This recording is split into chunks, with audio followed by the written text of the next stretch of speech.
Sa voix a traversé l'espace pour marquer l'histoire et atteindre des centaines de millions d'êtres humains.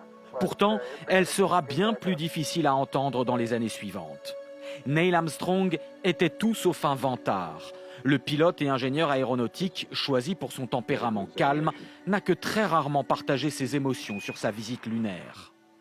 C'est une surface très brillante et il y a une de ces lumières venues du soleil. C'est un endroit intéressant à visiter, je vous le recommande.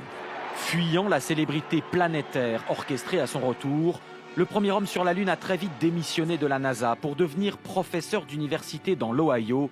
Jusqu'à sa mort en 2012, il n'a cessé de relativiser son exploit personnel.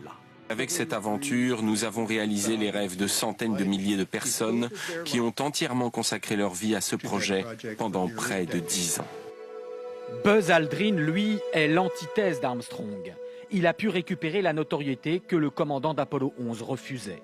C'est d'ailleurs lui, pris en photo par Armstrong, qui illustre la conquête de la Lune dans les livres d'histoire. Mais complexé par sa place de numéro 2, Buzz Aldrin a d'abord sombré dans l'alcool.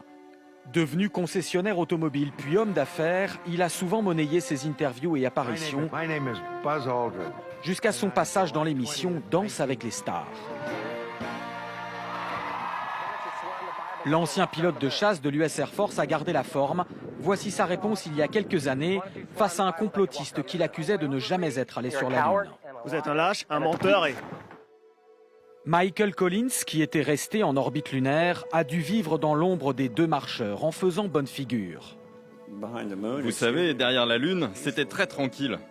Moi, je n'avais personne du centre de contrôle pour me dire « fais ci, fais ça ». J'étais très heureux dans ma petite maison capsule. Nommé secrétaire d'État par Nixon, il quitte vite la politique pour diriger le célèbre musée de l'air et de l'espace de Washington. Des fois, je me dis « belle lune ce soir », puis je me reprends et je me dis « oh, mais je suis allé là-haut ». Aucun des 3 membres de la mission Apollo 11 n'est retourné dans l'espace.